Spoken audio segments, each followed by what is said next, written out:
चलिए बच्चों, कक्षा 9 में आपका आज से थर्ड इकाई यूनिट जो है तीसरी शुरू हो रही है। ठीक है, उसमें जो है राजनीतिक विज्ञान ने लोकतांत्रिक राजनीति, इसके बारे में हम पढ़ेंगे। ठीक, यानी जो यूनिट सेकेंड थी भूगोल, वो आपकी समाप्त हो चुकी थी।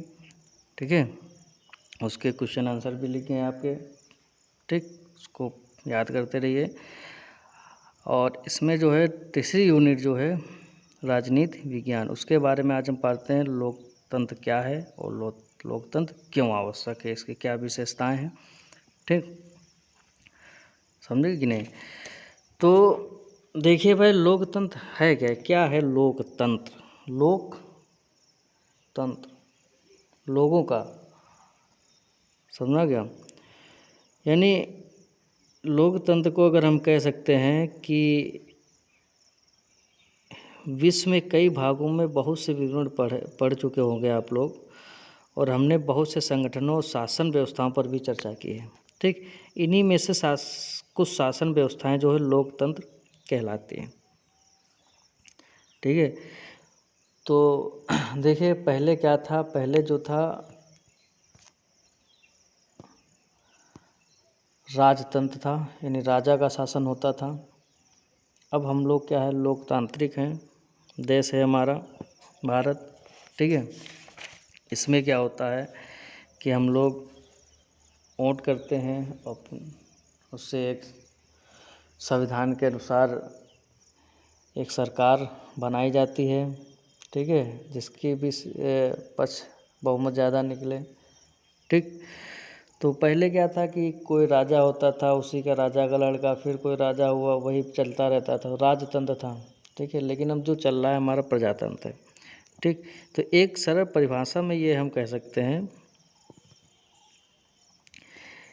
कि मतलब वह है कि वह पैमाना लोगों के पास अपनी सरकार को चुनने का अधिकार होना था। ठीक है, यानी अतः देखिए कह सकते हैं कि लोकतंत्र जो है शासन का एक ऐसा रूप है जिसमें शासकों का चुनाव लोग करते हैं। कौन करता है भाई? लोग चुनाव करते हैं। ठीक है, यह एक बहुत ही उपयोगी शुरुआत है। यह परिभाषा बड़े ही उचित तरीके से लोकतांत्रिक तथा गैर लोकतांत्रिक शासन व्यवस्थाओं में अंतर कर देती है। म्यांमार में सैनिक शासकों का चुनाव लोगों ने नहीं किया है। जिन लोगों का सेवा पर नियंत्रण था वे देश के शासक बन गए। शासक के फैसले में लोगों की कोई भागीदारी नहीं है। ठीक है, पिनोशे जैसे तानाशाहों का चुनाव लोग नहीं करते। मतलब क्या था, पहले जो बताया नहीं था कि राजतंत्र था और जिसमें जो राजा का लड़का होता था वही राजा बनता था ये। लेकिन अब क्या है, अपना जो देश है लोकतांत्रिक यानी प्रजातंत्र है, इसमें चुनाव करते हैं और जो भी शासक का चुनाव होता है, ठीक है, वही अब क्या है, देश का प्रधानमंत्री बनता है। ठीक, देखिए ऐसे ही बात राजशाहियों पर भी लागू होती है। सऊदी अरब के शाह या नेपाल के राजा लोगों के द्वारा शासक नहीं चुने गए, यानी जैसे पहले था। अब तो वहाँ भी प्रजातंत्र हो गया है नेपाल में, लेकिन इससे पहले था तो वहाँ पर राजतंत्र था। ठीक है, इसमें जो लोगों के द्वारा नहीं शासक चुने जाते थे, बल्कि राज परिवार में जन्म लेने के कारण उन्हें यह अधिकार मिला है। यानी जो भी राज परिवार में जन्म लेगा वो वहीं पे राज करता रहेगा, उसके बाद उसका लड़का, उसके बाद उसका लड़का। ठीक है, ऐसे ही राज करते हैं। परंतु यह सरल परिभाषा पर्याप्त अथवा पूर्ण नहीं है। इससे हमारे समझ में यह आता है कि लोकतंत्र का अर्थ लोगों का शासन है। यानी लोकतंत्र का जो मतलब हो गया सीधा क्या होगा, लोगों का शासन। ठीक है,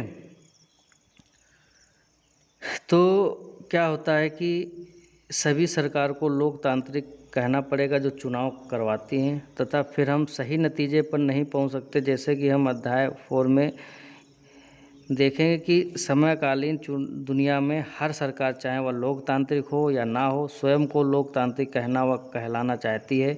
हमें असली लोकतंत्र व दिखावटी लोकतंत्र वाली सरकारों के बीच सावधानीपूर्वक अंतर करना होगा। ऐसा हम तभी कर पाएंगे जब हम इस परिभाषा के एक एक शब्द को सावधानीपूर्वक समझें। ठीक है, और यही पता हो जाएगा कि लोकतांत्रिक सरकार की विशेषताओं को भी हम जानेंगे। ठीक, तो क्या है कि लोकतांत्रिक मतलब लोगों का शासन, जिसमें ये होता है कि जिसमें शासकों का चुनाव लोग करते हैं। अब लोकतंत्र की विशेषताएं देखिए, हमने बड़ी ही सरल व साधारण परिभाषा के साथ शुरुआत की कि हमने लोकतंत्र शासन का वह रूप है जिसमें जनता शासकों का चुनाव करती है। ठीक है, इससे बहुत ही प्रश्न भाई खड़े होते हैं। क्या है कि शासक कौन है? किसी भी सरकार को लोकतांत्रिक कहे जाने के लिए उसके किन अधिकारियों का चुनाव होना जरूरी है। ठीक है, लोकतंत्र में वे निर्णय कौन से हैं जो बिना चुने हुए अधिकारी भी ले सकते हैं। ठीक है, किस प्रकार के चुनाव को लोकतांत्रिक चुनाव कहा जाता है। ठीक, तो इस टाइप से जो होते हैं बहुत से क्वेश्चन आपके दिमाग में आते हैं। ठीक, तो देखिए आगे हम पढ़ेंगे कि जो प्रमुख फैसले थे निर्वाची नेताओं के हाथ, उसके बाद हम देखते हैं। अक्टूबर 1999 में पाकिस्तान में जनरल परवेज़ मुशर्रफ ने सैन्य तख्तापलट की अगुवाई की। उन्होंने स्वयं को मुख्य कार्यकारी घोषित करके लोकतांत्रिक ढंग से चुनी हुई सरकार को उखाड़ फेंका। इसके पश्चात उन्होंने स्वयं को राष्ट्रपति घोषित किया तथा 2002 में एक जनमत संग्रह करा के अपने कार्यकाल में 5 वर्ष बढ़वा लिए। ठीक है, मानवाधिकार संगठनों, पाकिस्तानी मीडिया एवं लोकतंत्र के लिए कार्य करने वालों ने आरोप लगाया कि यह जनमत संग्रह एक धोखाधड़ी है तथा इसमें बड़े स्तर पर गड़बड़ हुई है। उन्होंने लीगल फ्रेमवर्क आर्डर के तहत अगस्त 2002 को पाकिस्तान के संविधान को बदल दिया। इस आर्डर के अनुसार राष्ट्रपति द्वारा राष्ट्रीय तथा प्रांतीय असेंबलियां भंग की जा सकती हैं। मंत्रिपरिषद के कामकाज पर एक राष्ट्रीय सुरक्षा परिषद की निगरानी रहती है जिसमें अधिकांश सदस्य सैन्य अधिकारी हैं। समझे कि नहीं समझे भाई? यह कानून पारित हो जाने के पश्चात राष्ट्रीय और प्रांतीय असेंबलियों के चुनाव कराए गए हैं। ठीक है, इस प्रकार पाकिस्तान में चुनाव भी हुए और एवं चुने हुए प्रतिनिधियों को कुछ अधिकार भी प्राप्त हुए, लेकिन सर्वोच्च सत्ता जनरल मुशर्रफ एवं सेना के अधिकारियों के पास है। इससे स्पष्ट हो जाता है कि जनरल मुशर्रफ के शासन वाले पाकिस्तान को लोकतंत्र न कहे जाने के बहुत से ठोस कारण हैं, परंतु हम यहाँ केवल एक कारण पर ही चर्चा करेंगे। क्या यह कहा जा सकता है कि पाकिस्तानी नागरिकों ने अपने शासकों का चुनाव किया है, लेकिन चुने हुए प्रतिनिधि वास्तविक शासक नहीं थे? उनके द्वारा अंतिम निर्णय नहीं लिया जा सकता। अंतिम निर्णय लेना जनरल मुशर्रफ और सेना के अधिकारियों के हाथ में था, जिनको जनता द्वारा नहीं चुना गया था। ऐसा तानाशाही और राजशाही बहुत सी शासन व्यवस्थाओं में किया जाता है। ठीक, तो मतलब इससे हम लोकतांत्रिक शासन व्यवस्था की पहली स्थिरता पर पहुंचते हैं कि लोकतंत्र में अंतिम फैसला लेने की शक्ति लोगों द्वारा चुने हुए प्रतिनिधि के पास होनी चाहिए। मतलब ये देखो, ये पहले की बात है जो 1999 में लगभग बताई गई है। ठीक है, उसी की बात है कि अब मतलब क्या है कि लोकतांत्रिक में कोई एक ऐसा व्यक्ति हो जो अंतिम फैसला वो ले सके, जिसको सब मान सके। ठीक है, फिर इसके आगे जो है आप लोकतंत्र ही क्यों और उसके लोकतंत्र के खिलाफ ये सब स्वतंत्र और निष्पक्ष चुनावी मुकाबला जो है अब नेक्स्ट वीडियो में पढ़ेंगे। तब तक के लिए इसको सुनिए और समझिए। Thank you.